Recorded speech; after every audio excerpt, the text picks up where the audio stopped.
তো আমরা যেহেতু সবাই ফেসবুক ইউজ করে থাকি, অনেক সময় হচ্ছে আমাদের সামনে অনেক অ্যাডাল্ট কন্টেন্ট চলে আসে হুটহাট করে।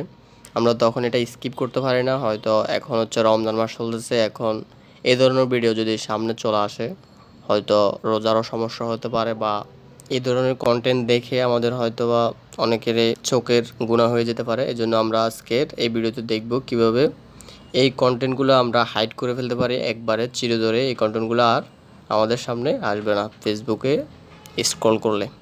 তো আমরা ফার্স্ট অফ অল এই জিনিসটা করার জন্য চলে যাবো হচ্ছে আমাদের ফেসবুক অ্যাকাউন্টে। ফেসবুক অ্যাকাউন্টে আসার পর আমরা জাস্ট এখান থেকে থ্রি ডট লাইন একটা ক্লিক করব। থ্রি ডট লাইনে ক্লিক করার পর আমরা এখান থেকে সেটিংসে একটা ক্লিক করব। সেটিংসে ক্লিক করার পর আমরা একটু স্ক্রল করে নিচের দিকে চলে আসব। স্ক্রল করে নিচের দিকে আসলে আমরা জাস্ট এখান থেকে প্রিফারেন্সেস থেকে কন্টেন্ট প্রিফারেন্সেসে একটা ক্লিক করব। এখানে ক্লিক করার পর আমরা জাস্ট এখানে দেখতে পাচ্ছি হচ্ছে ম্যানেজ ডিফল্টস নামে একটা অপশন রয়েছে, জাস্ট এখানে একটা ক্লিক করব।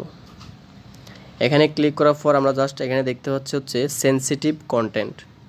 সেনসিটিভ কন্টেন্ট যেগুলো হচ্ছে আমি বললাম যে অ্যাডাল্ট কন্টেন্ট বাদের সামনে শো করে, জাস্ট এটা এখান থেকে আমরা জাস্ট এখানে অফ করে দেব। জাস্ট এখানে ক্লিক করে তারপর হচ্ছে আমরা জাস্ট এখান থেকে শো লেস এখানে ক্লিক করে এখান থেকে সেভে ক্লিক করব। জাস্ট এখান থেকে যদি ক্লিক করে ওকে করে দিই,